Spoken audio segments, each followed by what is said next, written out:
I mean, I'm a podcast host, so I need to speak properly. Or proper like. Proper like, yeah. Since when did we ever do that?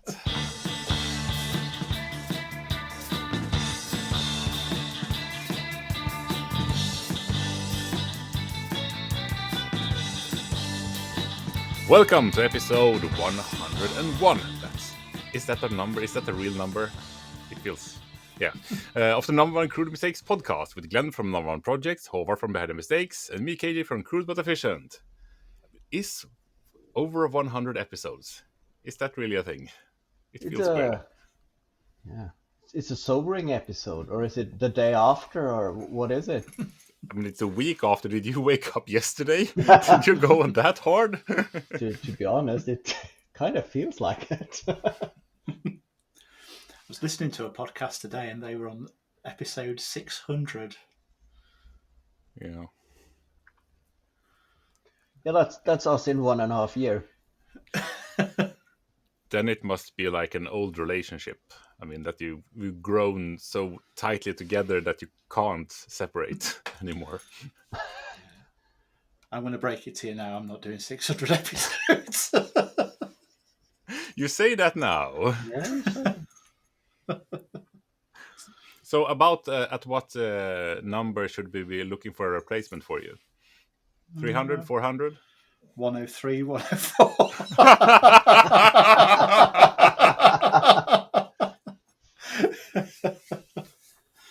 So, Ross, are you available?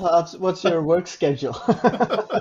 I think we just take all the guests we've had and just have them in rotation and see how many keepers are replying to our invites and see who is the king of the hill, last person standing. We are in that lucky position that all the audio is recorded in separate tracks. So we just bundle together all the audio tracks where Glenn speaks, and we feed that into, we just buy this AI chatbot model and we just feed it in, and then we get our own Glenn bot that can join us in the episodes. I don't want an AI Glenn. The real one's bad enough.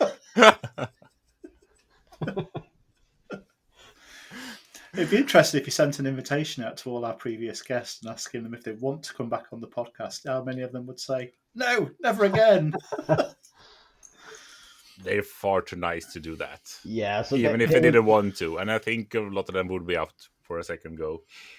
Or they are far too smart, so they would get like proper excuses, like I would love to, mate, but I got a job have to wash my hair. Or the Arctic Research Station, and they don't have internet, so I'm gonna be there for 14 years, and I'm sorry. Do you think they're starting on those excuses now in readiness? They should. Yeah.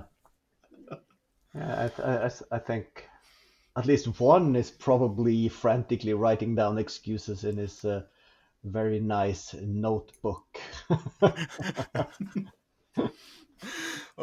Before we go into slander here, let's talk about what we've done last week. Glenn, what have you been up to? I made a video. You did? Yeah. What did you guys think to that video? I think it was nice. Yeah. I love the comments. I hated it. Hated the video. I was so pleased, like, oh, he's turning a cock, isn't he? It's a lighthouse. Yeah, I see it. It makes sense, but it also kind of looks like a dong, but yeah. I was really expecting something from you saying it looks like a knob. I think that was the best of two worlds, that you brought your knobhead thinking into a nautic theme of it. So I'll take that. Wasn't too bad, but still in your profile, so to say. Yeah, I finished the project, I think, last Wednesday, and then wanted to take the lighthouse. I did try to do some beauty shots of it in the workshop, and it just wasn't working. So I wanted to take it back to the sea, basically. But living in the middle of this country makes going to the sea a little bit of a journey. So I took it to Rutland Water instead. They had a day at the aqua park booked, so we took her to Rutland Water and I did it there, which is a massive reservoir. So I was really pleased with the beauty shots. Yeah. I don't know what all the people thought I was filming when I was down on the beach there doing that. What's that man filming that grey cock on a rock? Yeah, so then I edited it. I went for a slightly different edit, did it nice and slow and steady. And it seemed all right while I was editing it, and then released it at 10 o'clock on Saturday night. And then watched it a little bit later on the big screen in the house. And absolutely hated it. Really found it very cringeworthy. Oh, so did you publish it before you? Before I watched it on the TV, yeah. Yeah. That's really interesting. Yeah. So I sort of went to bed thinking, if this has just done 20 views by the time I wake up, it's getting deleted. But unfortunately, I'd done a few more than that. So, but then kind of got cheered up. I got a really, really funny comment, really negative comment, telling me I'd ruined a perfectly good piece of driftwood. It looked like garbage and I'm a complete hack, which just completely cheered me up now. Yeah. That someone is willing to spend that time just calling you names. But it was great because I put the comment up on the Crudely Mistaken ones, our group. And John commented and then Haavard commented, agreeing with the guy, obviously, which was hilarious. Yeah. But those extra comments drove about 10 more views, so it boosted it a little bit. I mean, driftwood is it's such a rare piece of wood, and it's really, you can't find it anywhere. So, I mean, ruining something that's precious, it's Exactly. But I thought it looked great for a piece of turned driftwood. And there was something with the way that piece looked that as every time I saw it without any reference, I thought it was bigger. So it looked like a tree trunk instead of just a small piece. So it looked like it was like 1.5 meters tall or something like that. But that would have been fantastic. There were some pieces on the beach like that, which I would have loved to have brought back. Yeah. But I think you need a bigger lathe for that. A bigger car. That as well. A bigger you, perhaps. Yeah. That got me thinking about the project that I wanted to do, because probably way too many years ago, I was driving the boat around the island where my mother has a cabin, and there is a lot of driftwood here and there. And of course, I wanted to tie any plank behind the boat and drag it with me home. But yes, I would need a bigger car. But that got me thinking, if I went to the hardware store and just bought some planks that I cut down to the size that you can use them for a project, and you drill a lot of hole in them in the end, so you can tie them together with a rope, and then you can just leave them in the what's it called in English? In the water, but in the place where it gets beat around in the rocks with the high tides and so on, and just leave it there for a winter season, and then come back and see, did it get properly weathered? That would be cool. I turned a piece of 2x4 into driftwood. Yeah. That is an interesting thought. How long does it take for it to get that driftwood look? Because I mean, it needs a lot of sun on it as well, doesn't it, to bleach it out? Yeah, so it's the bleach, and then it's the salt in the salt water really helps as well. And then, of course, you get the weathering by it banging against the rocks and whatnot. So I think within a few months, winter season with the storms and whatnot, it should look pretty rough. Yeah. You have to give it a go. So the sea's a bit too far away for me to try that. Yeah. Interesting. Go back a year later now. Where did I leave it? That's the thing, though. I mean, it's one winter storm and it's gone, and then you'll never find it again. That the beach where I found that piece of driftwood, there has been for years some sections of brick wall that have washed up, which have also had the same effect, and they look amazing. They look great if you could just bring them back and just a piece of art in the garden, but again, it's quite a few bricks still glued together, so it'd be quite hard. But I mean, where did they come from if they're washed up? I mean, bricks are kind of heavy, non-floaty objects. Yeah, I say it's not even just it's bricks still stuck together as part of a wall as well. So I don't know what happened there. Yeah. There's no brick structures around that area, that close to the water anyway. So I don't know. Not anymore. No, exactly. They're yeah. washed away. Yeah. I think you've stumbled on something there, KJ. Yeah. Someone tried to build a little too close to the shore. So, anything else to report? I've been a bit of a sulky, miserable bugger, to be honest with you, the past few days. But no, I've got over it now. I've been working on that electronics thing with the infrared light barrier, and then I bought a sound module that I wanted to make work with it for a project, and I could not get it to work. And then tonight I've tried the wires everywhere, but I just happened to put them in the right place and it worked. So it's very much been a process of elimination. It's a good thing that you work with low currents and low voltages.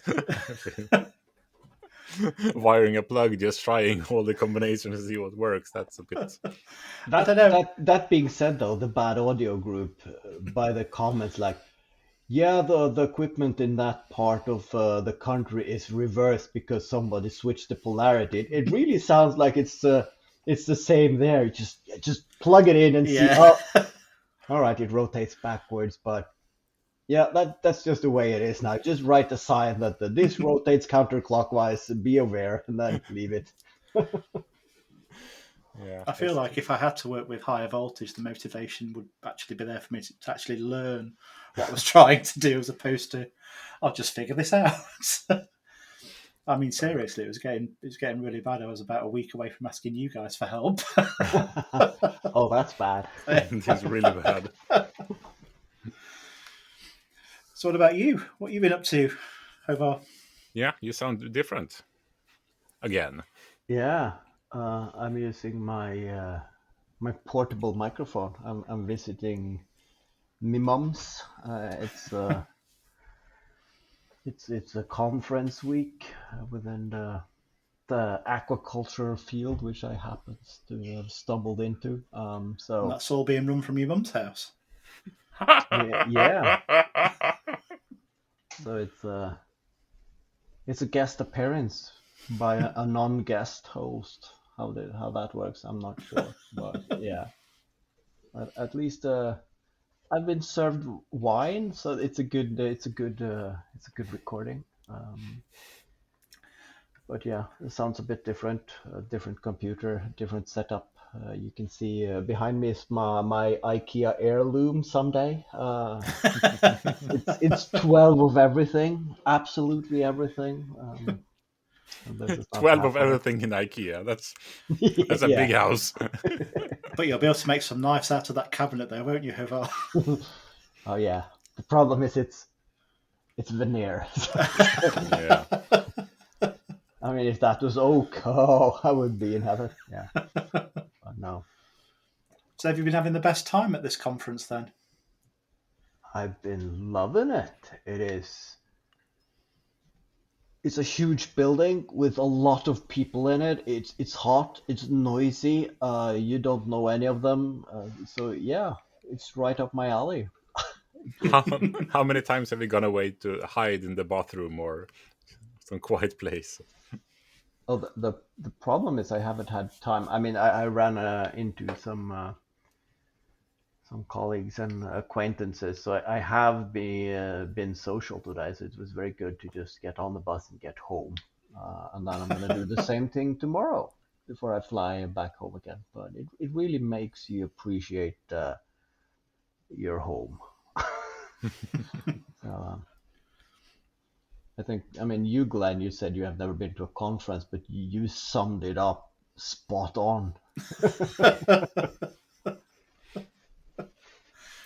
What did you say again? So you go to a conference, you meet there's just a lot of people there you don't want to speak to. I can't remember what else I said. I did suggest there might be a free buffet or something, but you said that didn't happen, so I really went off a conference then. Yeah, but It happened. Yeah.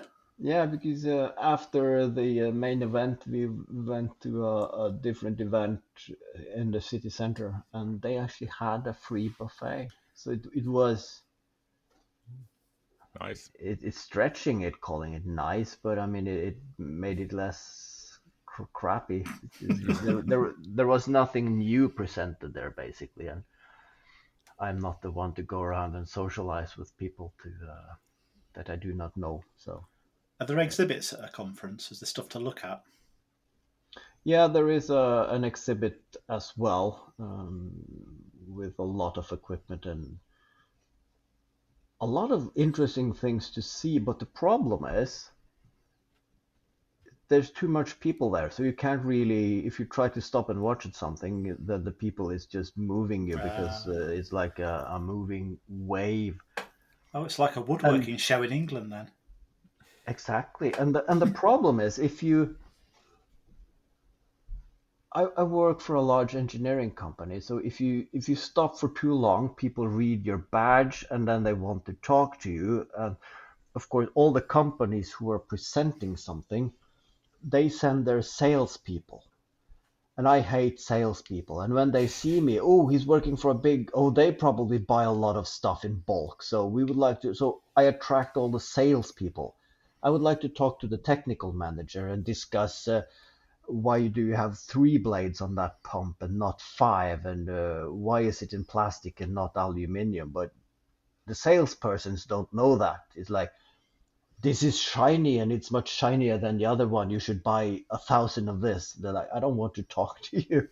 So I just have to keep moving and then not get eye contact with anyone, because then they think you might want to talk to them. So you're walking around the floor like a zombie, trying to look at some technical stuff, but once you see some movement in your peripheral view, you have to move along. It's like a zombie apocalypse, basically. Have you seen anything there that you'd like to bring home for the workshop or anything like that? Oh yes, it's a lot of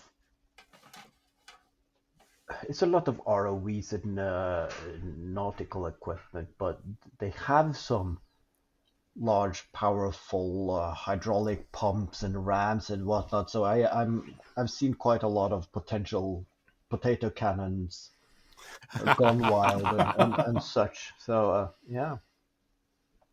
Nice. Sorry. Yeah, when you go in that kind of place, do you also think that how would I make a stand that really draws people in? Because I've got that when the last time I was like, I want to build a stand with moving parts and lights and cool stuff and that sort of thing. Which is more like a fairground attraction. Yeah, closer to a fairground attraction, just to draw people in. Some of the bigger companies, they have stands that are built with a separate level, so you stumble your toes on it and almost fall over. Yes, but they also have like a second floor, so if they are presenting something, you're able to get like a level higher, and they put some sound insulation in, and some of them have like indoor rooftop bars for VIP clients and so on. But yeah, it costs too much money to have a stand, but it would be fun for shits and giggles if I just had that money lying around. Just, yep, I'm gonna have a booth this year, and I'm just amongst all the professionals and salespeople. You just have your super soaker build and the hell quarter and the self-turning shoes, and then of course then people would stop and like, what the fuck is this? And then you just have to channel your inner salesperson. So you have to have, like everybody else, you need that white or blue shirt, a tie, khaki pants, and some black leather suede shoes or something. It's the engineer uniform, and then you'd be dead serious trying this is the next thing. And then they come out of it having sold 1,000 super soakers. Yeah. Shit, now I've got to make them. Yeah, exactly. But The funny thing is though, and you KJ, you would understand this. We were at one stand and they're selling lighting, underwater lighting, and then I was just looking at it. You could get this at Eula for a fraction of the price, and they got a 2-for-1 deal as well. And it felt like the company have just bought a lot of this from the hardware store and just rebranded it and just added 2 zeros to it because it was basically the same. I did not call them on it, but yeah, as a maker, you always have those maker goggles on, so you're always thinking, I could build that, I would do that. That you can get at the hardware store for a fraction of the price. So you're like always going around with that critical eye. But yeah. Yeah, the world is more fun or also smaller after you've learned that, when you see that, I mean, a railing is just pieces of square round tube welded together. You see where how all the bits are. You can deconstruct anything and just understand how it's made, and then the world is a bit less magical, but you feel that you know stuff. Yeah, and I also feel sad sometimes because some of those, it is as you say, it is basically somebody who has welded a round pipe to a flat steel bar, and they call it something that solves a problem, and it like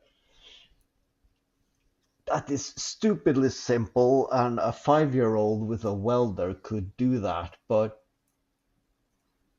someone just had that idea that this I can sell, and they're just going all in, and they spend 5 years building a $1 million company selling that one thing, and that's the stamina I don't have with Yeah. my ADHD brain. I can have a good idea, but like I can't be bothered spending 2 years just doing small iteration on those welded flat bars until I can then go around on all these conferences and whatnot and trying to convince people that you need this in your field of work. It will save you half a second every time you do this, and in a year you have saved 10,000, so you should buy this one. I mean, Yeah. I'm not that Getting entrepreneur. patents, it seems like all too much work. Yeah, and then talking to people, asking them for money to get your company flying and whatnot. So yeah, it's Let's change the subject. Have you done any making in the past week? yeah. And no, I haven't done any workshop making, but I have been making a pathway in the garden, and I ran out of material, so I'm 2/3 there. So I need to buy some materials, and then I need to kill off some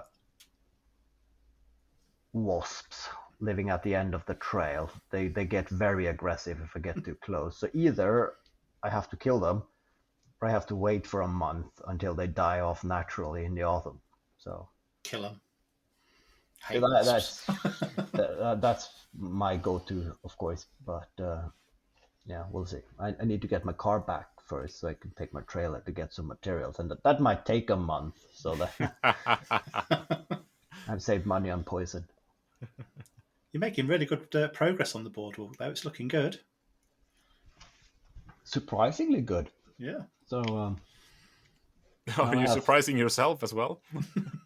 yeah, so now I have to continue it all the way around and make it properly nice. So I mean, it was gonna just be a narrow pathway to walk, maybe push a wheelbarrow along. So it's all the foundations are basically just ground anchors and 2x2s, which is, I mean, if you put them close enough, it's more than enough. And Yeah. yeah, and then I had all the leftovers from the deck build. All the small cut-offs were long enough so I could use them. So all the top planks I didn't buy; it's just cut off from Oh, cool. Nice. from the deck build. But of course, I need to finish it because if not, it's going to just be an open eyesore until next summer, and then I got some other projects that get priority. So I know KJ's probably bursting to tell us about his pergola, but last week you did promise a update on your bellows. I'm sure there's been people just waiting in anticipation all week. So I mean, if they waited for 1 week, we might keep them hanging for a week now and just. I haven't done anything on the bellows, or I mean, I had before last episode. So I've attached the leather to the one side of the bellows, and then I need to do the same on the other side. And once you've put the leather on the one side, it's really hard to prop them up and make the leather really snug. So then I thought, on the old bellows, they put small nails around the entire perimeter, and that looks nice, but I don't think it looks nice on this. So, but I was at that point where I just, fuck it, I just put some glue on, and then I just use a stapler, and then I'll find I make a veneer strip or something to cover up the staples. But then I thought, let me try super glue with the activator spray. So I just took an offcut and some of the leather and just put a little bit of super glue on and just a couple of spritz with the activator, and that worked fucking brilliantly. But then, of course, I had to go to the conference, so I have not done that yet. But that means that I don't have to clamp things and wait. So I could just glue one side and wait for 5 seconds and then glue the other. So that's the first thing I'm going to do when I get back, is to not sleep. But then I'm going to glue the leather on. So hopefully within a week I can at least do a function test to see if they actually blows. Or if they just blows. I mean, it's a win-win anyway. We're looking forward to that. Yeah. But that's about, that's all the making I've done, basically. So, yeah, let's get some pergola news. Then here, cut in the jingle, and then dun dun dun dun, this week in Pergola Weekly. It does feel like it's gone on forever, doesn't it? It's a bit of a toilet situation that I had Yeah. about a year ago. But now it's done. It's finished. Or yeah, the building part of it is finished. We have to do some parts need a second coat of paint, but otherwise it's done. Hang on. Thank you. Well done, Thank KJ. But I mean, it's done in the same way as, oh yeah, I've built a house and now I have to fix the garden, because everything around it it's a lot of landscaping all around it. But the building of the pergola part is done. I have taken all the tools inside and that sort of thing. Now Wow. just Are they just dumped in the workshop? Yes, I mean, I've been using one of those big things that big things that you use for mixing concrete or something like that, just to carry all the tools in, so I can. Oh yeah, big tub. Yeah, big tub. Just so I don't leave the drills outside. Trough. Yeah, that's probably a good thing. Bucket. A really big bucket. I mean, 40 liters bucket, that's a bit much for a bucket. But yeah, I've had a very productive week because, as I said last episode, I was home alone, so I got to miss the family, and it really worked. I was starting to miss them on that last evening, so it was really nice when they came back home. So you didn't want to miss them for a couple more days on top of that? I think I would have started to go peculiar if they've been gone longer. Yeah, and it needed someone to paint the pergola. That as well. So I got a lot of stuff done there, but I mean, as I said, it has been a scourge of. What is that you're showing us? Is that a little bottle of lager? I was kind of hoping it would look like a Underberger, but it's a small Carlsberg. Is there actually beer in there? No, Uh, it's a lighter. oh, wow. Yeah. Uh-huh, okay, I thought it was a really big dollhouse. Yeah. No, but yeah, as I said, the pergola has been. I mean, it is the biggest project I've done in size, and I think it might be in time as well. And I mean, it's gone so far. So I mean, this Saturday when we sat down for dinner, my oldest said, "Mom and Dad, please don't talk about the pergola." Oh. And also, I mean, I complained to the internet about it's boring to paint it and how long time it takes. So Chloe commented, said, "Yeah, you should get a paint sprayer," which reminded me that I have a paint sprayer and I should have used that. Yeah, but then again, you must remember you're not American, so I mean, you don't really spray paint like houses and pergolas and whatnot. I mean, we're not savages. But at that point, I would like to have been a savage because I mean, as I calculated, it took like 15 hours just to paint the top parts, and yeah, all the logistics about it as well. That was But that's the thing though, because on my boardwalk build, I'm gonna cover up with like horizontal strips of wood, basically, and it's a bit like the pergola. But what I'm gonna do, I'm gonna take all the strips of wood and just gonna put them together, and then you paint one side because it's easier to paint it with a wide fucking brush, and then once you painted one side, you just flip them over and you do the same, and then once you painted all the four sides, I'm just gonna spread them out evenly, and then I'm gonna wait for them to like semi-dry, and then I'm gonna nail them up that's one way to do it as well. because I don't have a sprayer, of course. You not got a spray gun for your compressor? You know, I had one, but I mean, they're kind of expensive for a one-time use equipment. Are they? Because it's a pain in the ass to clean them, and then you always forget that part, and then the nozzle always spatters, and you can never get a good spray pattern or the perfect It's mix. probably the easiest bit of painting equipment you'll ever clean. Just put some clean water in it and spray it through. Okay, probably the last time I've used it, I've always just used them with automotive paint, and that's the one that's yeah. the two component with the hardener, so Yeah. it's always That's some worse. You have to crap. clean it with Yeah. thinners. Yeah. Yeah. Yeah, I've never used mine either, so this would have been a good time to try it out. But yeah, it's nice when you remember stuff over halfway through, then it's not really worth it. It would have been But good when you did your table renovation as well, KJ, to spray your table with varnish. Varnish sprays really nicely.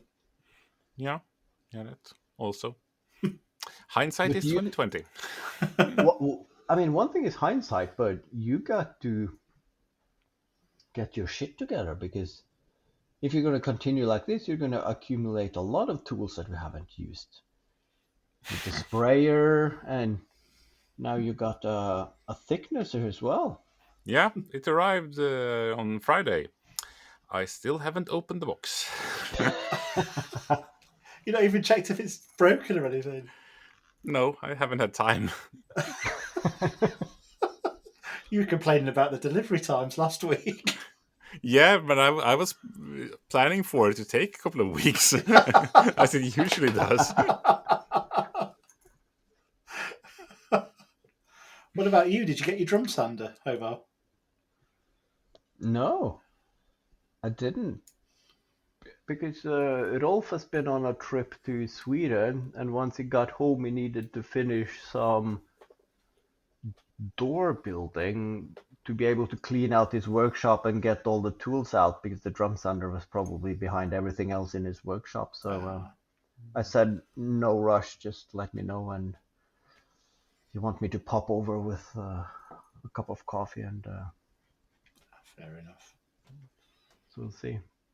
But I'm really looking forward to, because I want that thicknesser myself, and it turns out in the WhatsApp group we are at least 4 persons who are looking into getting that one. So you're gonna have to do an unboxing, and then you have to do a thorough test. So this is gonna be the plainer thicknesser version of the battery video. Actually, I'm very interested as well. Having seen the price of it, I didn't realise how cheap it was. I'm quite interested to see how it performs as well, KJ. Yeah, I feel it's I'm not really motivated when people want to see something. More the opposite. Yeah.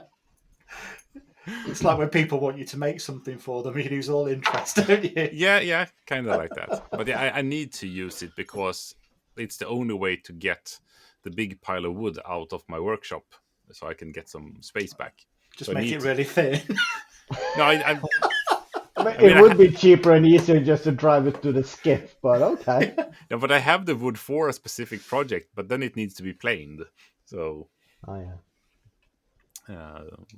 So yeah, but I got another thing in the mail as well. The 100 episode plaque from Ross arrived on the day of the 100th episode because it got misdelivered to a neighbor and he brought it over on the Saturday. Perfect timing. Yes. I don't know how Ross pulled it off, but it was perfect. So thank you very much for that plaque. It wasn't just imaginary or AI. It actually existed.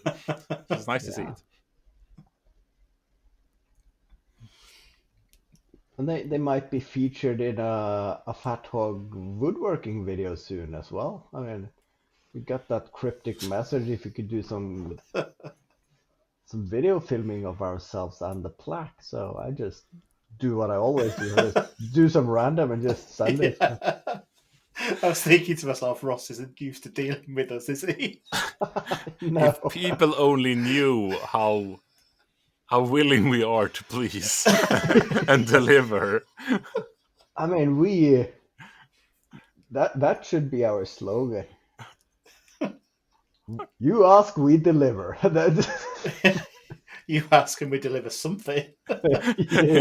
Yeah. We take full creative freedom, so and none of the responsibility.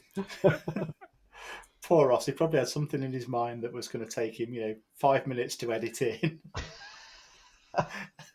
He's got to get creative with Gollum there. 3 widely different takes on the direction. Yeah. Oh. That is what happens. I mean, it's going to be a teaser for an episode. We still don't know when it's going to be. We do have a lot of these cameo clips that's been left over. So at some point we could probably make a quick and dirty reel of You should. weird stuff. The cameo special. Yeah. Yeah, you should. You're very Okay. saying you, not Haavard's in charge of marketing nowadays. Yeah, that's true. Yeah. That's true. Do you miss it? No. I mean, I think now it might be 2 weeks in a row. I skipped the reel for the half pint, and I also realized when I look at the podcast's Instagram page, it's just like episode, and then every once in a while you have something interesting, but yeah. I have made a mental note that we should post other stuffs as well, but it's hard. Yeah, it's so much more work to step up above that to do like some. I mean, that's also something. The most I see it is they start out with we have for every episode we have pictures of everything we talked about, and then they slowly just from 10 pictures it's 5 pictures and 3 pictures 1 and none. Yeah, I made a few random reels when I was looking after the Instagram account, and it was all very much good fun and I enjoyed it. but it's very distracting from actually trying to be creative for your own channel and your own Instagram as well. So Yeah.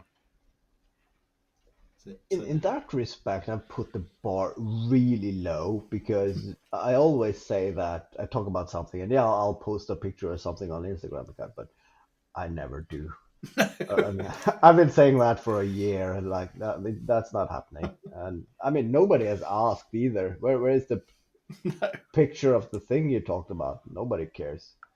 Then why should So- I bother? So if you do care as a listener, just message the podcast, message Haavard and say, deliver. Give me what you promised. Yeah, but I don't remember what I promised, so you have to be specific. What Yeah. is it that you want me to send you pictures of? And of course I'll deliver, yeah. Oh God, what kind of requests are we going to get after this? That would be interesting though if somebody like let's test how far are they willing to go to deliver, and then just incrementally increasing the request. It start like innocent enough. Could you do this? Could you do that? And then suddenly you are there with a ball gag and. Who's editing this? Do you think our listeners have that kind of patience? No. Or imagination, or no. Imagination, definitely.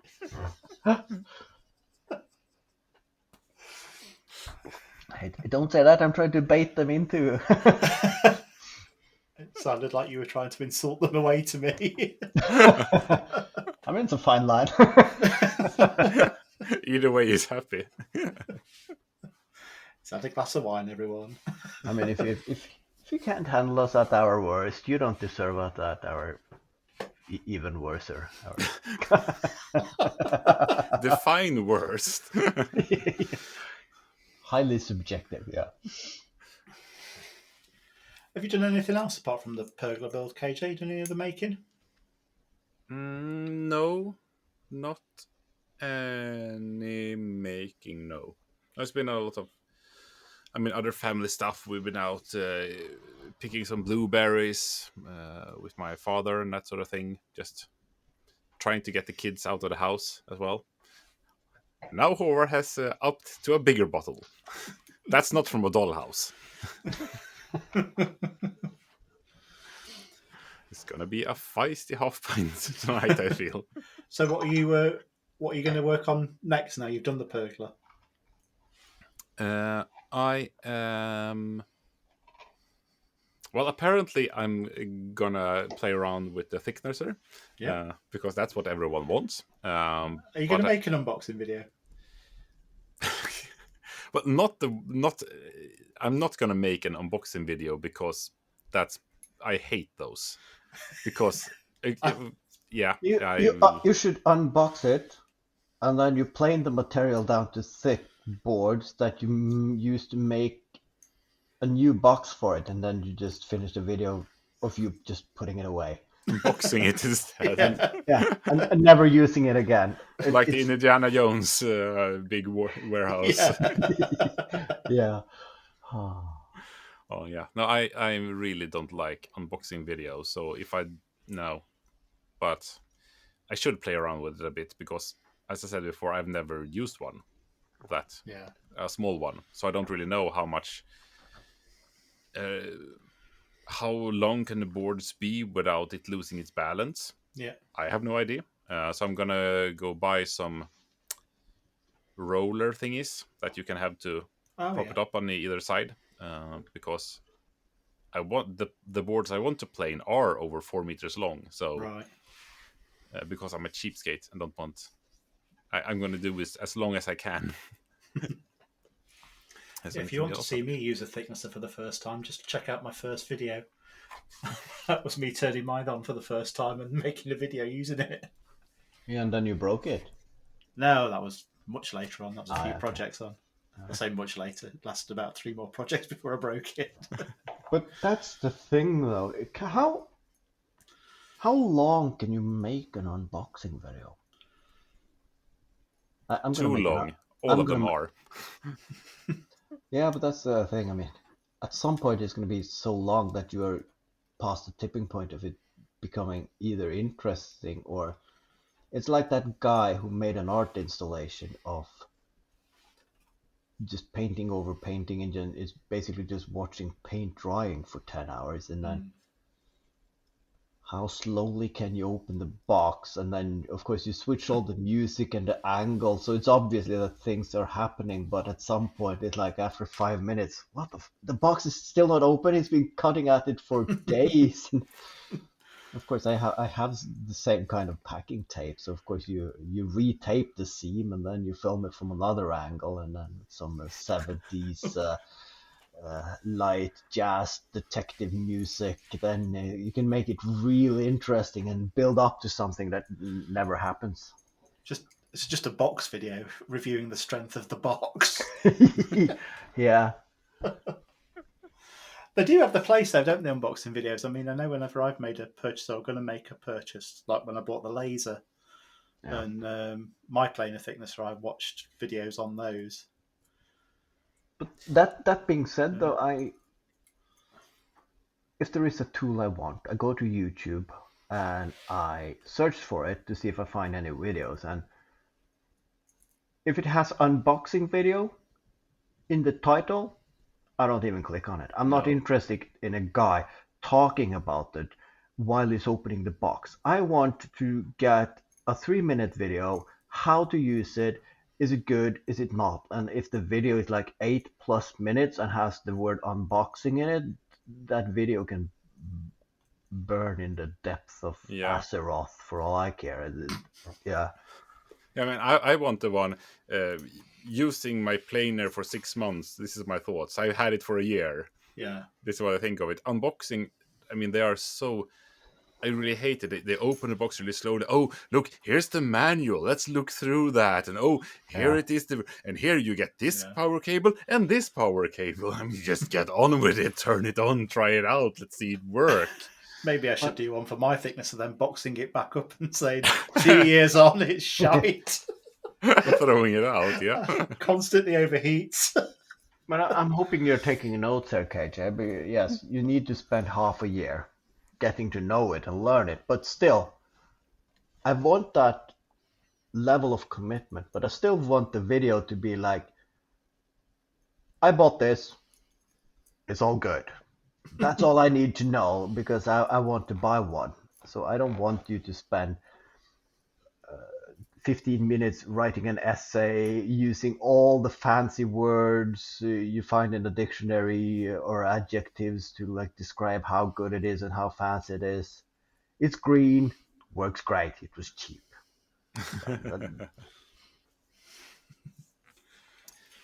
Yeah, so it's either that or it's going to be that and at the same time continuing with the welding project that I started before the pergola and put on hold. Because I've been moving around those parts in the workshop for too long now. So I need to actually finish them. Do we know about that welding project? I don't remember what I said about it. It's not your Christmas tree stand, is it? You finished that, didn't you? No, that's that was a while ago. No, these were the welding nuts. I think I've talked about that. I think we've talked about nuts before, definitely. Yeah, I have a vague memory of us talking about nuts. I think it was this reaction as well. All right, so well, KJ tried to remember what it is he was welding, and Glenn and I get our heads out of the gutter. Then we'll end this episode, and then we'll follow up the nuts and bolts and the half pint where they supposed to be. Yeah, exactly. Yeah, thank you very much for listening and have a nice whatever you're having. Bye. Bye. Cheers.